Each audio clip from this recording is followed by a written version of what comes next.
prova, né? A pedido aí da doutora Jo, sempre reivindicando o desinteresse do grupo, né? Então, a gente vai, a nossa prova vai ser o mesmo sistema que vem ocorrendo, nós vamos fazer da mesma forma, vamos fazer um trabalho valendo 4 pontos, certo? E vamos fazer as questões valendo 6 pontos. Como nós já combinamos, né, Jô? As questões a gente vai colocar em pouco tempo, em 2 dias, certo?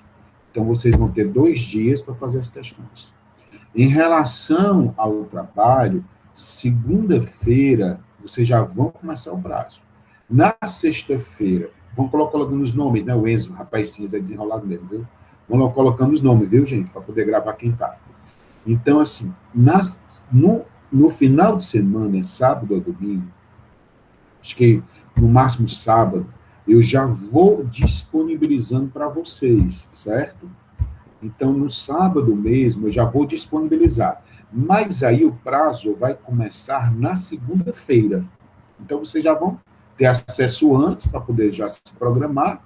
E na segunda-feira, vocês já podem correr o prazo, que vai ser de segunda a sexta-feira. Então, vai ter o prazo do trabalho. O que é que vai ser? Eu vou trazer um caso concreto, tá?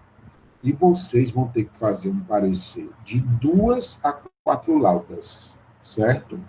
Então, vocês vão ter que fazer um parecer jurídico, tá? Vocês vão figurar como membro do Ministério Público naquela situação e vocês vão ter que exarar um parecer jurídico na condição de promotores do caso, né? Na condição de custos legis, de fiscal da ordem jurídica. Então, eu vou trazer um caso, um texto com um caso, com alguns pontos relevantes, aí vocês vão ter que, no parecer, historiar, tá? E fundamentar o entendimento, e se concluir, tá? Então, vai ser um parecer jurídico. Ah, Rafael, vale, meu Deus. Gente, deixa eu só dizer uma coisa. Nós treinamos petição inicial, né? Nós treinamos análise de um processo, e agora nós vamos treinar um parecer. Porque você nem só me recordo mais.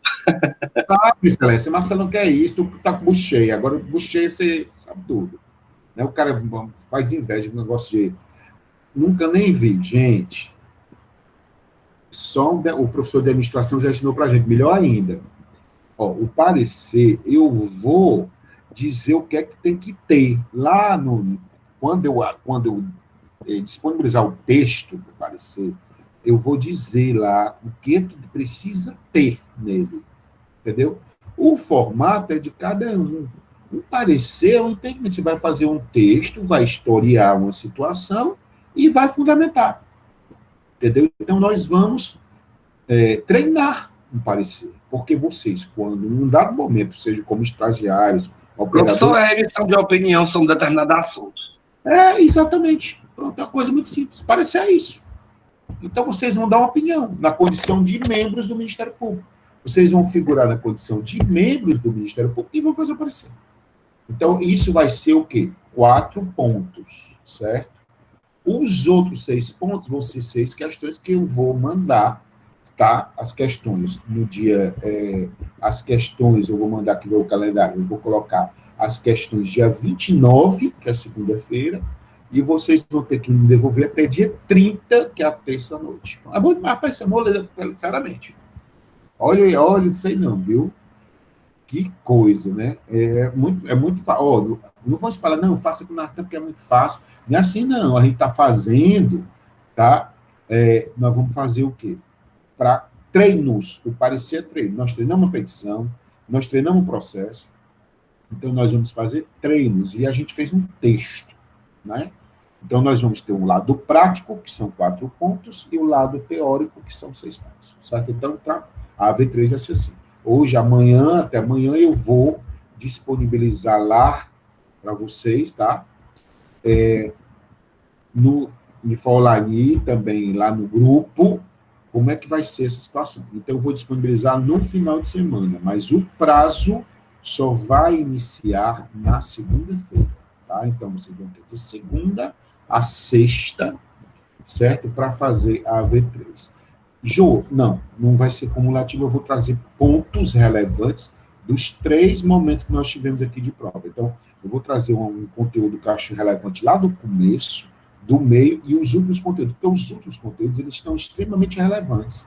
Né? Nós vamos, por exemplo, cobrar funções essenciais da justiça, atos processuais, pressupostos que a gente começa hoje, nós vamos cobrar litígios, consórcio e intervenção de terceiros. Então, assim, já é muita coisa, né? Então, a gente, um outro ponto lá do começo. É tanto que no parecer, eu vou cobrar pontos desse conteúdo, entendeu? No parecer. E eu vou delinear, ó, gente, o parecer vai ser dessa forma. Vocês vão ter que ter que abordar esses pontos, porque a pontuação dos 4 vai ser 4 itens que eu quero que aborde, que vocês se posicionem. Então, dependendo do posicionamento, você vai ganhar os 4 pontos. Alguém tem alguma pergunta sobre o trabalho, do parecer? Professor, o senhor falou que no Vai parecer... chamar de Nartan, viu? Por favor. Tá bom. No parecer tem que historiar, fundamentar, e o que é o terceiro ponto? Concluir? Você vai dar opinião. Pronto, né? Você vai ter que dar opinião.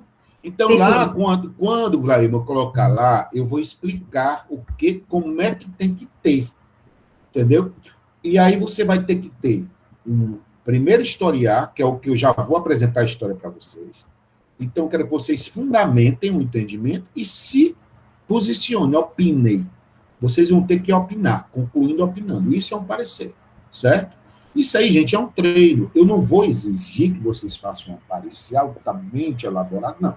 Eu vou exigir que vocês tenham 4 pontos obrigatórios no parecer. E eu vou dizer quais são os 4 pontos, para facilitar para vocês. Porque esses 4 pontos é que vão justificar a minha correção, entendeu? Então, você, vai no seu parecer, você tem que abordar isso, isso e isso. Se posicionar sobre esses 4 pontos. Quem se posicionar sobre os 4 corretamente, ganha os 4 pontos. Né? Então, é um trabalho de pesquisa. Eu espero, tá entendendo, gente? Isso aqui a gente passa. Eu vou me aproveitar, depende de cada um, é consciência, né? Eu não vou de forma nenhuma atrás disso, para mim não me interessa, né? Me interessa é passar o conteúdo para vocês e cobrar aquilo que eu acho que vai ser importante lá na frente, entendeu? Quando vocês lá na frente lembrarem de mim, eu vi isso lá em TGP, né? Daquele gordo lá, que até esqueci o nome dele, né? Que se diz delegado, vocês não lembram talvez nem meu nome, mas vão lembrar, né, do parecer, entendeu? Então, que começaram a treinar, né? Tá bom, gente? Ok, tranquilo. Se alguém tiver alguma pergunta, pode ficar à vontade, enquanto a gente espera mais alguém entrar. Ok? E então, o que foi mesmo que aconteceu, que eu cheguei atrasada? Excelência, a senhora pega a gravação, por favor? Desculpa. Não, desculpa. Brincadeira. Cara grosseiro, né? Seguinte, a pessoa fica jantando, chega meia hora atrasada, ainda que entendeu, mas vou explicar. O trabalho que nós... Até 10 minutos, falta 2 minutos para a gente começar a aula. O trabalho vai ser... Estava brigando? Ela estava brigando, ela está dizendo. Gente, o trabalho... Estava brigando com o Tarsino, dá logo uns tapas nele e acabou. Brincadeira. O trabalho vai ser um parecer. 4 pontos, certo? E os outros 6 as questões. Mesmo jeito. Mesma forma. 4 pontos. Semana que vem, final de semana, eu vou disponibilizar o texto para o parecer. Vocês vão ter que fazer o parecer na condição de membros do Ministério Público. De segunda a sexta da semana que vem é o prazo. Quando for no dia 30, deixa eu ver, 30? Peraí, deixa eu ver aqui. Dia 29, que é segunda-feira. Aí vocês vão ter de segunda a sexta próxima semana para entregar o parecer. No dia 29, eu vou apresentar as questões. Porque minha ideia é que até semana que vem a gente veja a maioria dos pontos relevantes. Né? Então, vai ser dia 29, não. No dia 1º, dia 1º de julho, porque dia 30 eu termino o conteúdo. No dia 1º de julho, eu vou apresentar para vocês o trabalho das questões. Vocês recebem no dia 1º, tá? Que é quarta-feira, e devolvem na quinta, dia 2. Aí, Depois a gente vai ter só aulas de revisão para quem quiser participar. Ou a nossa participação obrigatória vai ser até dia 30, certo?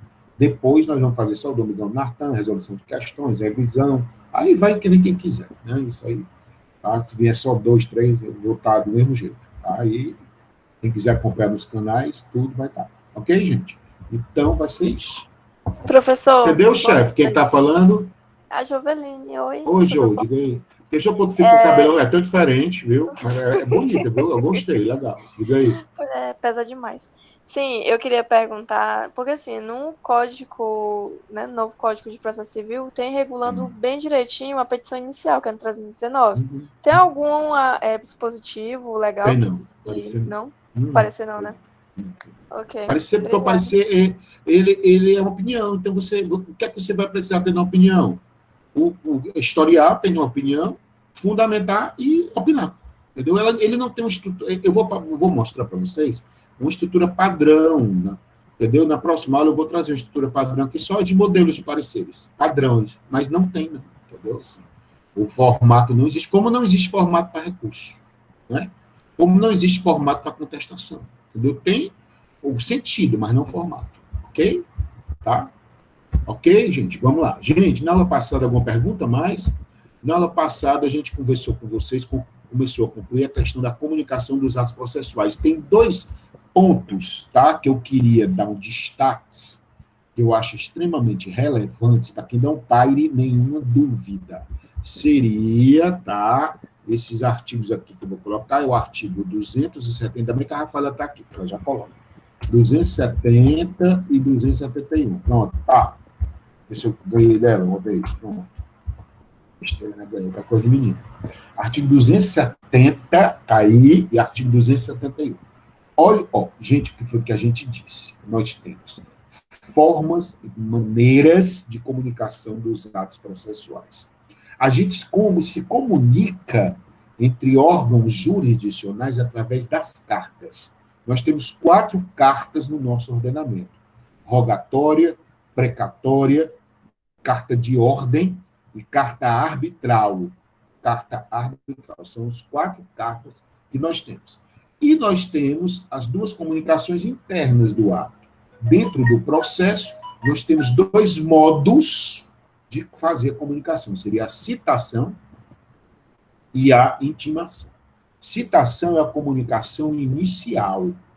Quando eu comunico inicialmente, quando eu dou início a uma demanda, a um processo, oriundo de uma demanda, e eu tenho que fazer essa comunicação inicial. O nome dessa comunicação inicial é citação. Já quando eu quero comunicar atos processuais que ocorrem após a formação da relação jurídica processual, que é aquela triangulação envolvendo autor, juiz e réu, aí eu vou ter as intimações, né? Nós temos como citação, a citação. Como regra, ela é pessoal, né? E nós temos algumas formas de realizar a citação. A regra é pela via postal, tá? Então, exceções por oficial de justiça, eletrônica, certo? Na própria juízo de vara, quando a pessoa vai lá e comparece. Na citação pela via editalícia, edital, quando a pessoa está em local desconhecido, não se sabe quem é ela, né? Temos aquela hipótese da citação com hora certa, que essas hipóteses, tanto a citação com hora certa, que é realizada por oficial de justiça, quanto a citação, no caso editalícia, elas são consideradas citações fictas. A gente vê. Fictas ou presumidas. Por quê? A pessoa não houve uma citação concreta dela, não. Né? Foi publicado no Diário Oficial, no Diário da Justiça, num jornal de grande circulação, até pelo rádio. Então, você não está obrigado a estar toda hora olhando isso. Né? Então, por isso que elas são presumidas. Se presume que foi realizado. A intimação também seria da mesma forma, só que um detalhe, a citação é regra que ela via pela via postal. Já a intimação, de acordo com o artigo 270, que eu queria deixar isso claro para não que paire dúvida, são realizadas sempre que possível por meio eletrônico, certo? Aplicando-se ao Ministério Público, tá? aplicando-se ao Ministério Público, a Defensoria Pública e a Advocacia Pública, o disposto no artigo 246, parágrafo 1º, que esse artigo, gente, ele fala da obrigação para manter cadastro no sistema de processo em autos eletrônicos. Então, a pessoa tem que estar cadastrada, né, no caso, a Advocacia Pública, Defensoria Pública, né, nesse caso aí, o Ministério Público, tem que estar o quê? Cadastrado previamente, que é o que diz o artigo 246, parágrafo 1º. E o artigo 271, ele complementa e diz: o juiz determinará de ofício as intimações pendentes, né? Evidentemente, determinará de ofício as intimações pendentes para a realização desse ato. Então, as intimações, em regra, são por meio eletrônico, tá? Então, as intimações, em regra, são por meio eletrônico. Aí a gente vai, que a doutora pode me ajudar aí, a doutora Rafaela, artigo 272, parágrafo 1º e 2º, que eu queria também fazer esse destaque para que não pare dúvidas. 272, parágrafos 1º e 2º, tá? Quando não realizado por meio eletrônico, a intimação, se cair numa prova de concurso, é feita como? Por meio eletrônico. A citação por via postal. Certo? A obrigação de quê? De fazer um cadastro prévio para a advocacia pública, para a defensoria pública, para o Ministério Público, para as empresas, né? Então, há uma obrigação de cadastro prévio. Então, no artigo 272 faz um complemento que diz: quando não realizado por meio eletrônico, é a regra de intimação, considera-se feitas as intimações pela publicação dos atos no rolo oficial. Né? E aí o parágrafo 1º vem dizendo: os advogados poderão requerer que na intimação ele dirigida figure apenas o nome da sociedade que pertencem, desde que devidamente registrado na OAB. E parágrafo 2º, sob pena de nulidade, é indispensável que da publicação conste o nome das partes, de seus advogados, com respectiva inscrição na OAB. Então, são pontos extremamente relevantes para a questão da intimação. Então, qual é a regra? Eletrônica. Tá? Então, quando não realizados, são realizados por publicação nos atos oficiais. Em algumas situações, pode ser por oficial de justiça. Né? Então, em outras situações, pela via ditalícia, quando não se cumpre. Então, são situações excepcionais. Que isso tem que fazer um destaque extremamente relevante para a questão das comunicações dos atos processuais. Tá? E aí, alguma pergunta, gente, sobre isso? Pode passar? Então, vamos para frente. Para concluir essa parte, gente, eu queria que a gente desse um destaque, tá? Para a questão, né, aqui, que agora eu aprendi, estou ficando legal que só, ó, né? Nulidades dos atos processuais. Nulidades dos atos processuais. As nulidades dos atos processuais. Então, importante o quê? Gente, nós vimos o princípio, lá no artigo 88 também, chamado instrumentalidade das formas. A gente viu já em outras passagens. A nova visão do direito processual civil, uma visão de que tentar, na medida do possível, fazer com que o ato se concretize, independentemente dele ter que atendido ou não a formalidade. Nós falamos para vocês alguns princípios que foram trazidos pelo novo Código para o ordenamento, com o objetivo de quê? Com o objetivo de dar uma celeridade. A fim de dar uma celeridade, então, criou-se o quê? A possibilidade de se aproveitar os atos processuais e de, sobretudo, não considerar que tudo deva ser anulado. Então, o que é que acontece? Os atos, eles têm que observar uma formalidade. Nós vimos, por exemplo, prazos, nós vimos a forma de comunicação, nós vimos o lugar do ato, nós vimos o tempo do ato, e vimos que predomina no nosso ordenamento, inclusive por força da Constituição, o devido processo legal. O que é que diz o devido processo legal? Que o processo ele tem que seguir uma forma predeterminada, uma forma estabelecida em lei. As partes não podem escolher no processo judicial. No processo arbitral, sim. O que pode fazer no processo judicial? Hoje, o novo Código admite uma mitigação de alguma formalidade, visando o quê? Um resultado. visando uma satisfação. Nós vimos, por exemplo, um princípio que predomina, o professor Enzo falou, inclusive, domingo agora, autorregramento da vontade. Então, o processo hoje, ele é movimentado muito pela vontade das partes. Nós vimos um instituto novo no artigo 190, que é o negócio jurídico processual. As partes podem negociar no procedimento, mudando o prazo, postergando, aumentando, contanto que não viole o ordenamento jurídico propriamente dito e, sobretudo, que se garanta o contraditório e, sobretudo, se garanta a defesa. Então, nós vimos essas possibilidades. Nós vimos, por exemplo, o professor Enzo também mencionou, o princípio da adequação jurisdicional do processo. Então, hoje, o juiz processante, ele pode buscar fazer adequações, visando o quê? Celeridade, satisfação e, sobretudo, a duração razoável do processo. O processo tem que ter um tempo razoável. Para que atinja esse tempo razoável, que é de natureza constitucional, lá do artigo 5º, ele pode o quê? Fazer adequações, as partes podem buscar negociar na forma, no procedimento, que isso não podia anteriormente. E também houve uma mudança efetiva na questão da nulidade. Antes, se, por exemplo, uma nulidade fosse absoluta, algo que eu tenho que cumprir, porque é de ordem pública, se, por exemplo, uma citação tinha que ser correta sob pena de gerar nulidade, o Ministério Público tinha que ser intimado onde deveria participar, eram nulidades de natureza absoluta, ou seja, não podiam ser aproveitadas, não podiam ser convalidadas, não podiam ser retificadas, não poderiam ser reparadas. Então, hoje, o novo Código não. Ele continua a estabelecer que os atos que não observem uma formalidade, eles têm que ser considerados nulos.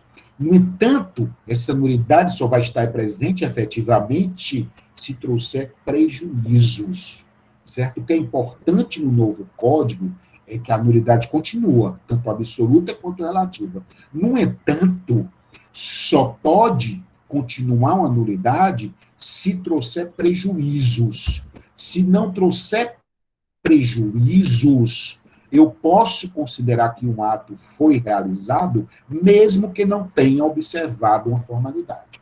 Portanto, se não trouxe prejuízos, eu posso sim considerar que um ato foi realizado, certo?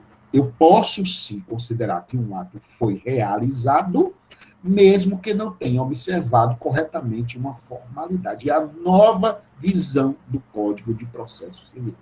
Então, a nulidade, ela persiste. Absoluta é mais de natureza de ordem pública. Exemplo, a ausência de citação.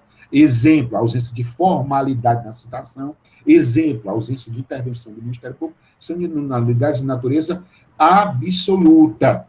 Natureza relativa. Por exemplo, não a testemunha da defesa foi ouvida antes da testemunha da parte autora. A testemunha do réu foi ouvida antes. Então, são que de natureza relativa, porque podem ser relativizadas, certo? Tanto absoluta quanto relativa, elas geram ainda nulidade. No entanto, tem um adendo. Para que essa nulidade ela possa persistir, ela possa ser mantida, tem que efetivamente haver prejuízos. Se não houver prejuízos, a tendência é que se aproveite. Eu vou já continuar a explicar, Beatriz. Tá? Para continuar. Vamos primeiro ver os princípios, Beatriz, que eu já te dou mais exemplos. Olha aqui.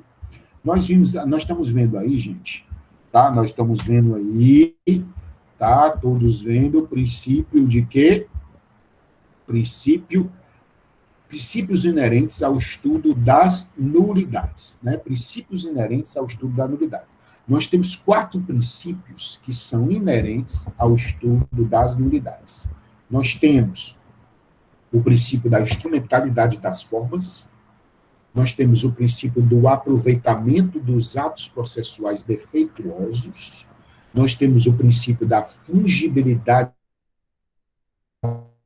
processual, nós temos o princípio da indispensável intervenção do Ministério Público em ambos casos, sob pena de nulidade. Então, são 4 princípios basilares para a questão das nulidades processuais. Voltemos, para ficar claro.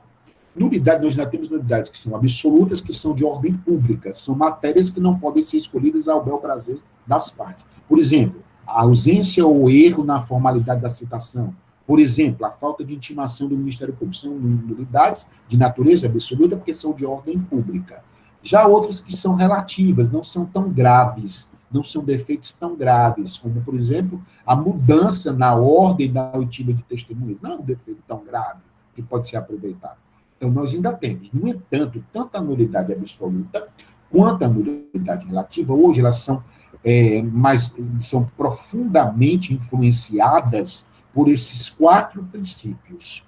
Então, esses 4 princípios, hoje, eles norteiam a questão da nulidade dos atos processuais. É o princípio da instrumentalidade, é o princípio do aproveitamento dos atos processuais defeituosos, princípio da fungibilidade processual e princípio da indispensável intervenção do Ministério Público. O princípio da indispensável intervenção do Ministério Público. Voltando aqui o time, né?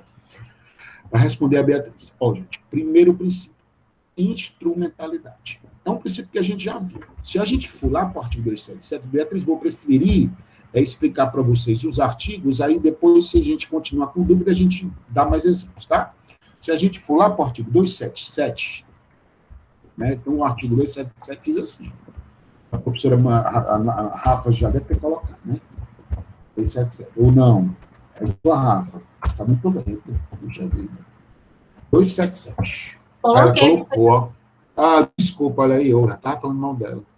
Quando a lei prescrever determinada forma, o juiz considerará válido o ato se realizado de outro modo lhe alcançar a finalidade. Como é o nome desse princípio? Instrumentalidade das formas. Mantemos, gente, a gente tem que ter em mente que o processo ele é um instrumento de jurisdição. A jurisdição, que é o poder que o Estado tem, né, de aplicar o direito ao caso concreto, ela se instrumentaliza através do processo. Ela se concretiza através do processo. E aí, por ser um instrumento de jurisdição, surge esse princípio da instrumentalidade. Certo?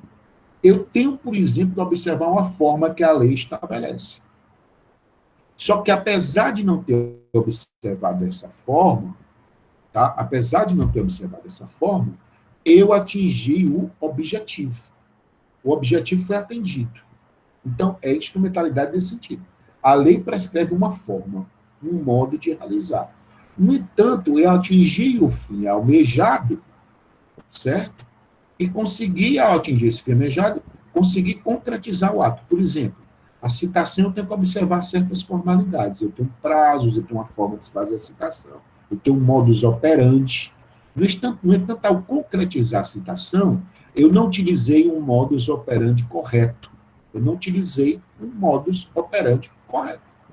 Mas, mesmo por não ter utilizado o modus operandi correto, a parte que foi citada é quando ela compareceu em juízo, apresentou a contestação dela, ou seja, foi atingida a finalidade. O objetivo foi atingido, o objetivo foi observado. Então, a forma não foi correta, mas o fim almejado foi atingido. Como é o nome desse princípio? Instrumentalidade das formas, que é o que diz o artigo 277. Se não tivesse esse preceito aí no do artigo 277, o que é que deveria fazer? Anular esse ato. E aí refazer toda a citação. Atrasar mais, não trazer celeridade. Então, esses princípios, notadamente a instrumentalidade, eles buscam uma efetividade, um resultado, uma satisfação, uma celeridade, uma rapidez, uma economia no processo. Então, o princípio da instrumentalidade é isso. Tá? A forma não foi correta, mas o fim foi atingido. O primeiro princípio, que é o princípio da instrumentalidade. Tá? Contanto que não traga prejuízos. Se trouxer prejuízo, eu não tenho que considerar. Certo? Eu só considero se efetivamente não trouxer prejuízos. E atingir o fim, que é o que diz o artigo 277. Alguma pergunta sobre o 277? Próximo princípio. Tá? Próximo princípio, que está aí na tela para vocês. Né? Próximo princípio, que é o princípio do aproveitamento dos atos processuais. Princípio do aproveitamento dos atos processuais defeituosos. Princípio do aproveitamento dos atos processuais defeituosos. A instrumentalidade, eu atingi os fins, mesmo que não tenha observada a forma correta. Mesmo que não tenha observado a forma correta, eu atingi os fins. Já o aproveitamento diz o seguinte, é o artigo 283 que a professora Rafa já colocou, né, Rafa? O erro de forma do processo acarreta unicamente a anulação dos atos que não possam ser aproveitados, devendo ser praticados os que forem necessários, a fim de se observarem as prescrições legais. Parágrafo único. Dá-se aproveitamento dos atos processuais, desde que não resulte prejuízo à defesa de qualquer parte. É aquela ideia, gente, que eu tenho que o procedimento, ele segue o que a lei estabelece. Nós vimos aqui, por exemplo, que no nosso ordenamento, o procedimento que predomina é o procedimento comum, né? Então, o procedimento comum é o procedimento que predomina, tá? Então, por exemplo, dentro de um procedimento, num processo, certo? Eu deixei de observar algumas formalidades, tá? Eu deixei de cumprir uma formalidade correta. Eu deixei, por exemplo, de não intimar o Ministério Público como deveria, certo? Eu deixei, por exemplo, de não intimar a parte contrária como deveria fazê-lo, mas nenhum desses atos gerou prejuízos, certo? Nenhum desses atos. Não é que esses princípios, gente, eles venham a fomentar uma inobservância à formalidade. O processo continua a ser formal. O processo continua a obedecer uma forma. No entanto, elas estão mitigadas, na medida em que o que se busca é um resultado, o que se busca é uma celeridade. E o princípio do aproveitamento, ele representa bem essa nova visão. Então, mesmo que eu não atinja formas, mas já atingi os fins, que é o caso da instrumentalidade, mas, sobretudo, as formas não foram corretas. Eu tenho que tentar aproveitar para não atrasar, para não trazer mais prejuízos ainda. No entanto, esse aproveitamento, ele não pode violar frontalmente, por exemplo, a ampla defesa. Esse aproveitamento, ele não pode violar o contraditório, ou seja, violando e trazendo prejuízos. Portanto, mesmo que eu nem dentro do procedimento eu não observe formas, prazos, ultimações, alguns atos processuais, eu deixe de observar formas que a lei estabeleça, se eu puder aproveitar por não trazer prejuízo às partes, eu tenho que aproveitar. Que é isso que diz o artigo 283. O artigo 283, ele traz essa visão de necessidade de aproveitamento dos atos processuais, certo? O artigo 283, ele traz essa questão do aproveitamento dos atos processuais. O artigo 277, ele traz a instrumentalidade. Na instrumentalidade, eu não agi correto, mas atingi os fins almejados. No aproveitamento, eu tento aproveitar na medida do possível. Ele cai bem na questão, gente, da conservação. Tem que se procurar conservar os atos processuais, mesmo que despidos de formalidade. Contanto, Bia, que não traga prejuízos. Certo? Há um contraditório, a ampla defesa. Então, essa é a visão que tem que ter em relação ao princípio do aproveitamento dos atos processuais. Alguma pergunta, meus amigos? Alguma pergunta? Alguma pergunta? Vamos para frente. Próximo princípio. Princípio da fungibilidade processual. A gente encontra a mesma resposta no artigo 277. Qual é a ideia desse princípio da fungibilidade? Gente, eu tenho que observar formas. Eu disse que a forma ainda é inerente ao processo civil. Porque o devido processo legal ele exige que tenha formas definidas em lei. Um começo, um meio e um fim. Pela instrumentalidade, se eu atingir os fins, mesmo que a forma incorreta, eu tenho que tentar considerar que esse ato foi realizado. Pelo princípio do aproveitamento, de repente, ao longo do procedimento, eu deixei de observar algumas formas. Mas eu tenho condição de aproveitar, já que não houve prejuízo. É o princípio do aproveitamento. A fungibilidade, gente, se admite em algumas situações que eu consiga realizar um ato, certo? De um modo, tá? E atinja um fim, instrumentalidade. Fungibilidade é a possibilidade de eu realizar um ato no lugar do outro. O princípio da fungibilidade é a possibilidade que o processo civil dá hoje de eu realizar um ato no lugar de outro ato. De eu agir de uma maneira no lugar de outra forma. Exemplo. Um exemplo muito clássico que a gente traz, gente, é em relação àquelas 3 ações possessórias típicas. No processo civil, nós temos 3 ações possessórias típicas. Nós temos o interdito proibitório, vou até isso para você. O interdito proibitório. Nós temos a reintegração de posse, nós temos a manutenção de posse. Manutenção de posse. São as 3 ações possessórias típicas do processo civil. Interdito proibitório, reintegração de posse e manutenção de posse. O interdito proibitório ele acontece quando tem a iminência de turbação ou esbulho.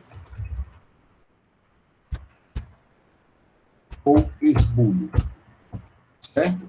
Na reintegração eu tenho que ter o quê? Na reintegração eu tenho que ter o esbulho. Na manutenção eu tenho que ter a turbação. Esbulho, eu já entrei. Né? Eu já entrei no imóvel, já entrei na posse de outra pessoa. Turbação, eu estou ali me preparando. Eu estou praticando atos preparatórios visando adentrar na posse de outrem, na posse de um terceiro, é a turbação.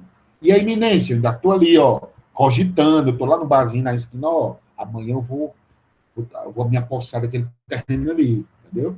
Seria a iminência de turbação no esbulho. Então, são as 3 ações possessoras típicas. Gente, a situação concreta delas é muito parecida, é muito semelhante, entendeu? Então, pode ser, por exemplo, que eu considere que, na verdade, houve um esbulho. Se houve um esbulho, qual era a ação que eu deveria ter entrado? Reintegração de posse. A reintegração de posse é para esbulho. Para não esquecer para concurso, reesbul. Reesbul é a reintegração para esbulho. Manutenção de posse é para turbação, é manutur, né, para concurso. Manutur, manutenção, turbação. Então, pode ser que a situação seja ali de esbulho, porque a pessoa já adentrou na posse, e, na verdade, eu ajuize uma ação de manutenção de posse. Mas, ao ajuizar uma ação de manutenção de posse, ao historiar essa ação, eu dei a entender para o juiz que, na verdade, foi um esbulho e não a turbação. Eu historiei um esbulho, mas pedi uma manutenção, que era para ser para turbação.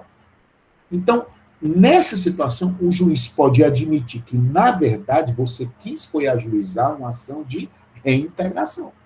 Você quis ajuizar uma ação de reintegração, equivocadamente você chamou de manutenção. Então, ele admite que haja uma fungibilidade. Gente, essa fungibilidade é a mesma fungibilidade que vocês estudam lá no direito civil. A possibilidade que se admite de trocar um ato por outro dentro de um processo, certo? Desde que não traga prejuízos à defesa. Sempre se norteia pela inexistência de prejuízos. Então, isso, como é o nome, princípio da fungibilidade processual. Vamos a outro exemplo. Por exemplo, você tem lá uma decisão, certo? E essa decisão, tá? Essa decisão interlocutória, ela foi prolatada dentro da sentença. Certo? Dentro da sentença. Você está em dúvida. O recurso por natureza contra a sentença, tá? É o quê? A apelação. Na verdade, você entra contra um agravo. Um agravo. Por uma sentença, não entrou com um agravo. E o agravo é de decisão. Já vocês vão estudar que o agravo é um recurso em desfavor de decisão interlocutória. Pois então, em vez de entrar com apelação, você entrou foi com agravo. Ou o contrário. Em vez de entrar com agravo, você entrou com apelação. Certo? Só que entrou no mesmo prazo. Porque o prazo hoje, inclusive, é comum, são 15 dias, né? Então, você entrou no mesmo prazo e tudo. Só que você pediu os efeitos de um agravo, mas era para ser uma apelação. Ou o contrário. Você pediu os efeitos de apelação, mas era para ser um agravo. Então, se não houver algo brusco, assim, algo algo que prejuízo ou prejudique a ampla defesa, que prejudique a contraditória, o juiz pode admitir que você adentre um recurso no lugar do outro. Certo? É a possibilidade de se trocar, é a fungibilidade processual. Então, se admite hoje por essa nova visão. Entendam, não pode, por exemplo, ficar claro que você errou sabendo que errou. Entendeu? Se você utiliza desse modus operandi de entrar com um ato no lugar do outro porque errou, porque perdeu o prazo, porque ocorreu uma preclusão, aí não pode. Tem que ser de modo a que fique claro que, na verdade, você queria realizar um ato e pelo contrário, realizou foi outro ato. Então, essa é a possibilidade da fungibilidade processual, da troca de um ato por outro. Desde que não haja prejuízo manifesto, desde que não haja um erro inequívoco, algo que efetivamente se errou porque quis, entendeu? Porque não entendeu o sentido. Mas quando há um equívoco possível de ser reparado, tem que ser reparado. Por força de quem? O princípio do aproveitamento. Por força de quem? O princípio da fungibilidade. Alguma pergunta? Hoje eu estou meio raivoso, né? Tô não, é porque eu estou empolgado, viu, gente? Não estou com raiva de ninguém, não, viu? O Marcão está raivoso hoje. Isso, Lia, exatamente. Seria a fungibilidade das ações em processo. Mesma coisa. Exatamente. Fungibilidade das ações em processo. Isso. A fungibilidade lá do direito civil, a gente traz para o processo, viu? Quando se admite a troca. É a mesma fungibilidade de lá, só que no direito processual. Na realização dos atos processuais. E o último princípio, alguém tem uma pergunta a mais sobre a fungibilidade? Pode abrir o áudio aí, ou então por aqui, no chat. E aí, o último princípio é o mais fácil, que é o princípio da indispensável, certo, intimação do Ministério Público, tá? Indispensável manifestação do Ministério Público, que hoje tem outra visão. Quando eu fui falar do MP, eu disse para vocês, gente, o que gera nulidade é a ausência de intimação do Ministério Público. O que gera nulidade é a ausência de intimação do Ministério Público. O que gera nulidade é a ausência de intimação do Ministério Público. O artigo 279, caput, parágrafo 1º, ele trouxe uma grande inovação. Que a professora Rafa, por favor, minha assessora, ela, Vlailma, né, não briguem não, viu? As duas, eu gosto das duas. Ó, diga aí, não. Isso, ou menina competente, ela é a Vlailma. Diga, excelência, quem é? É o Felipe. Você pode diga, só mestre, falar... Diga, excelência. Você pode falar só mais uma vez do princípio do aproveitamento dos atos processuais defeituosos? Claro, excelência. Excelência, qual é a regra? Que eu não posso aproveitar toda hora qualquer ato. Não, o Nartan está dizendo lá, o Nartan é louco, está dizendo lá que eu posso cometer tudo errado, e não é isso. Na nova visão do processo civil, o que é? Se eu tenho que observar uma forma ao longo do procedimento. Por exemplo, tem que intimar as partes, tem que haver aquela ordem, primeiro as do autor, depois a do réu, eu inverto essa ordem, eu não intimo direito, só que nenhuma falta de atos desse tipo trouxe prejuízos. Então, eu não posso parar o processo lá na frente, já na sentença, e voltar, entendeu? Eu tenho que tentar aproveitar o que é possível de ser aproveitado. Então, lá na sentença, aí vem uma decisão do juiz anulando tudo, voltando tudo ao status quo anterior, status quo ante, né? Certo? Trazendo prejuízos à celeridade, à duração razoável, entendeu? O que é mais importante é ter uma duração razoável. Então, aproveitamento é essa ideia de que hoje eu posso aproveitar atos defeituosos ao longo do procedimento, contanto que não tenha havido prejuízo nem à ampla defesa, nem ao contraditório. Então, o princípio do aproveitamento, ele ocorre ao longo do procedimento. A ideia é que eu tenho que aproveitar. Se for possível, eu aproveito. Eu não aluno tudo, não. Porque antigamente, por exemplo, Felipe, o que é que acontecia? No caso do Ministério Público. O processo eu tinha que ter intimação do Ministério Público. E ele não foi intimado. Aí vinha uma sentença do juiz lá no final e dizia, tudo para trás está nulo, porque o Ministério Público não foi intimado. Você já imaginou o prejuízo? Anos e anos de processo. E aí vinha uma decisão dizendo que estava tudo anulado porque o Ministério Público foi intimado. Então, aproveitamento é isso. Mesmo, por exemplo, não ocorra a ultimação que é obrigatória, se eu puder aproveitar, eu aproveito. Essa é a ideia de aproveitamento dos atos processuais. Aproveitar o que é possível. Visando o quê? A celeridade, visando a razoável duração do processo. Certo?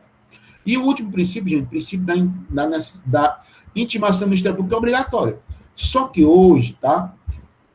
Hoje foi trazido o quê? Uma inovação no artigo 279, diz o seguinte, é nulo o processo quando o membro do Ministério Público não foi intimado a acompanhar o feito que deve ter vindo. Isso é verdade. Só que diz, ó, se o processo estiver tramitado sem conhecimento do Ministério Público, o juiz invalidará os atos praticados a partir do momento que ele deveria ter sido intimado, com certeza. Mas e o parágrafo 2º, a inovação? A nulidade só pode ser decretada após a intimação do Ministério Público, que se manifestará sobre a existência ou inexistência do prejuízo. Digamos que tenha havido uma ação de alimentos.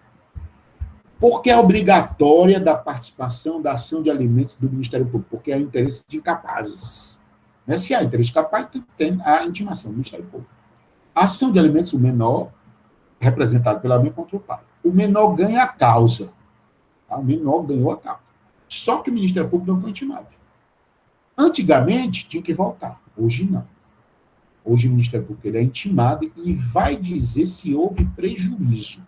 Portanto, só vai ser anulado se ele demonstrar um prejuízo. Em uma ação de um incapaz, em que o capaz é vitorioso, não houve prejuízo. Para que voltar?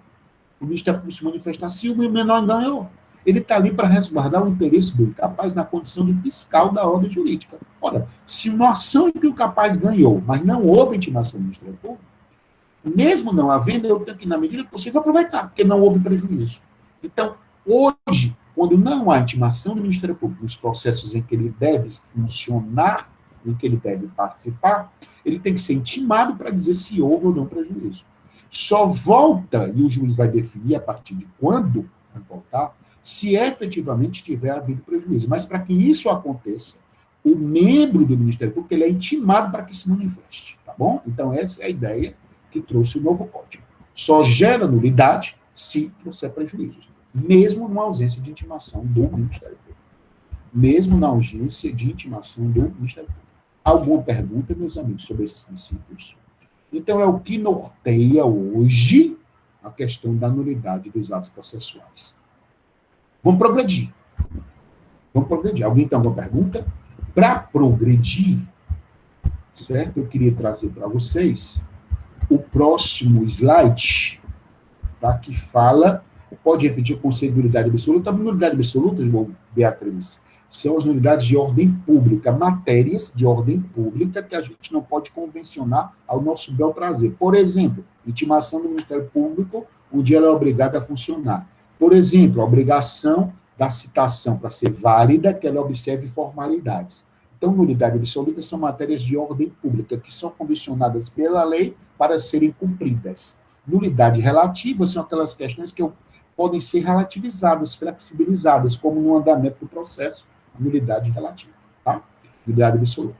Gente, para progredir, eu queria já adentrar num conceito do tema extremamente relevante que está aí no slide, certo? No próximo slide, que são os pressupostos processuais. Nós vimos até agora os atos processuais. Nós vimos o quê? O que é que o processo é?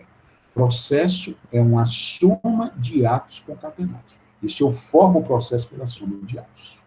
Mas para que o processo venha a nascer e se desenvolver, mais para que o processo venha a nascer e se desenvolver, tem que se formar o que a gente chama de relação jurídica processual.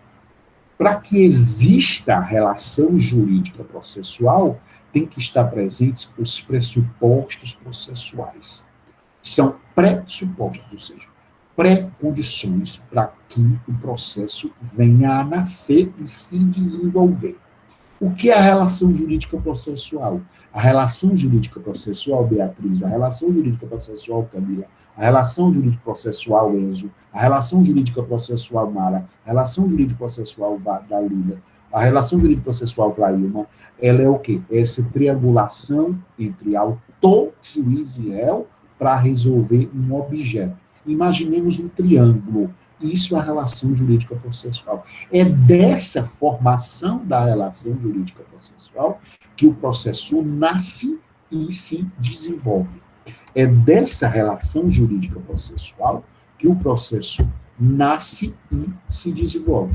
Essa é a ideia de relação jurídica. Eu, de novo, relação jurídica processual. Eu queria que a gente desse um pulo para entender essa relação jurídica processual lá no artigo 485. A gente desce lá no artigo 485. O artigo 485, eu já falei para vocês, ele tem a chamada sentença terminativa. A sentença terminativa, ela termina o processo, mas não define, mas não resolve a controvérsia. Diz o artigo, por favor, a nossa amiga assessora Rafaela, 485, inciso 4, diz assim: o juiz não resolverá o mérito quando verificar a ausência de pressupostos de constituição e de desenvolvimento válido e regular do processo. Voltando, o artigo 485, ele fala da chamada sentença terminativa.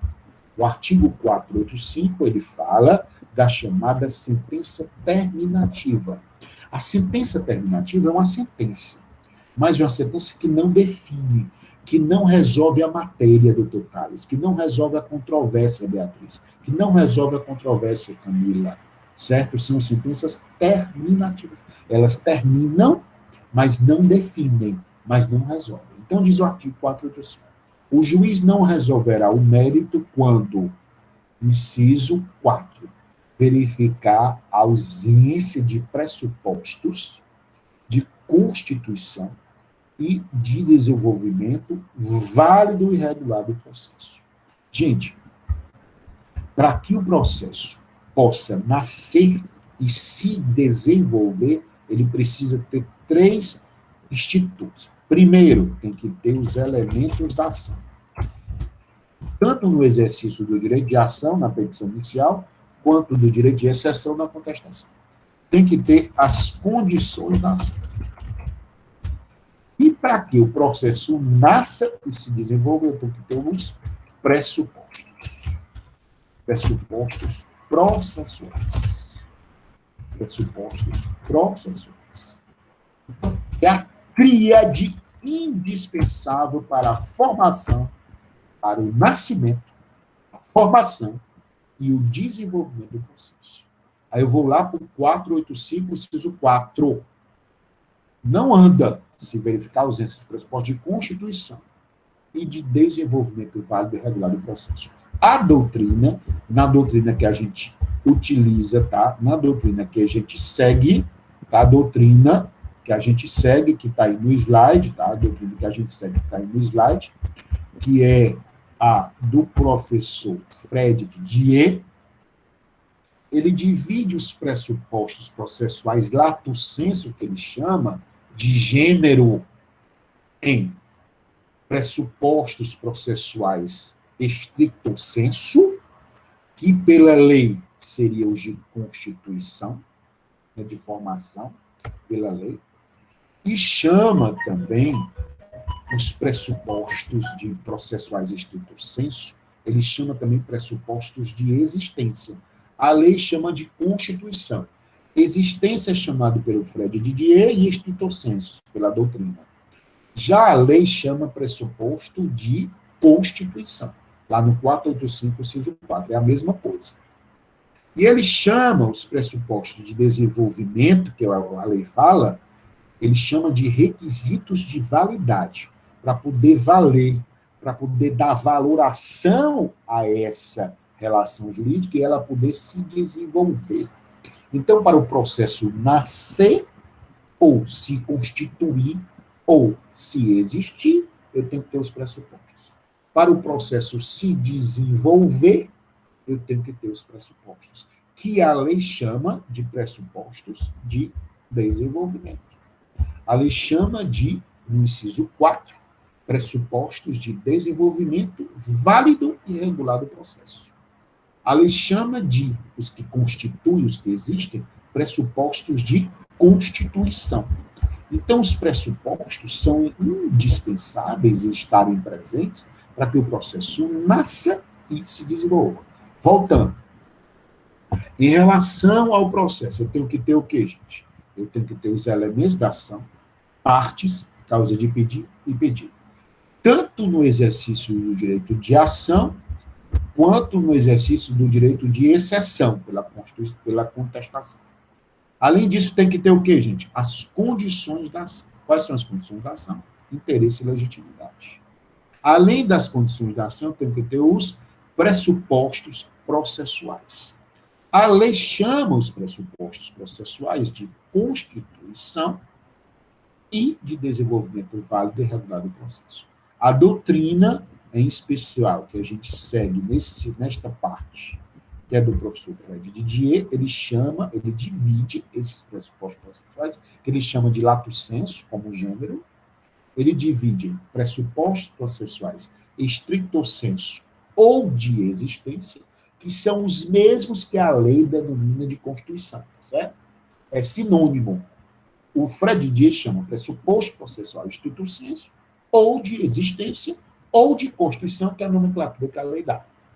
E chama os pressupostos de desenvolvimento válido e regular do processo, ele chama de requisitos de validade. Porque, na visão dele, pressuposto é o que vem antes do processo. Já esses pressupostos de desenvolvimento, eles não vêm antes. Ele vem quando ele já se formou, quando ele já nasceu. Eles vão influenciar no desenvolvimento. Por isso que ele prefere chamar de requisitos de validade, já que eles vão dar valoração ao que foi formado com o pressuposto processual de existência e construção. O que é importante para nós? Nós entendemos que é pressuposto processual. São institutos jurídico-processuais, institutos jurídicos processuais, senhores, excelências, que vão influenciar no nascimento do processo e no seu respectivo desenvolvimento. Então, para que o processo nasça e se desenvolva, o que é que eu preciso analisar primeiro, enquanto juiz processante? Primeiro, os elementos da ação. Segundo, eu tenho que analisar o quê? As condições da ação. Terceiro, eu tenho que analisar o quê?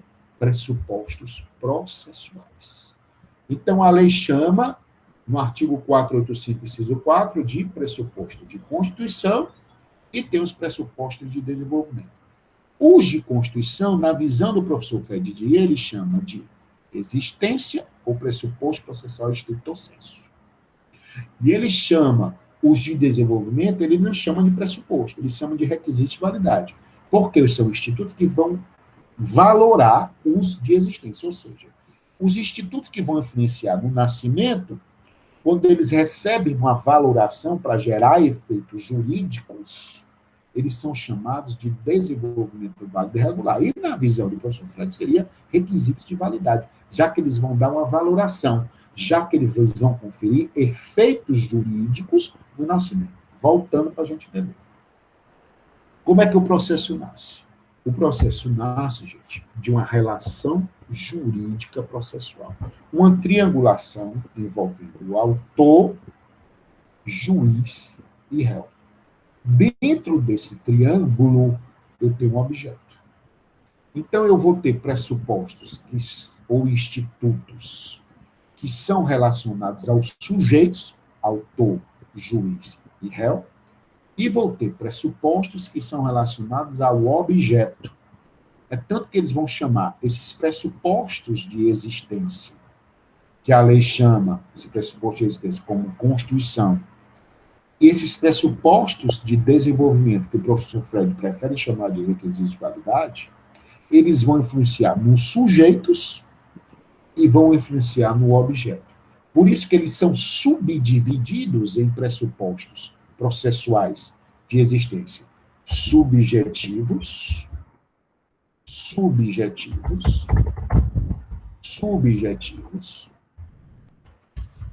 são relacionados aos sujeitos, e objetivos, são relacionados ao objeto, ao conteúdo, à lide. Conteúdo, a lide. Então, voltando.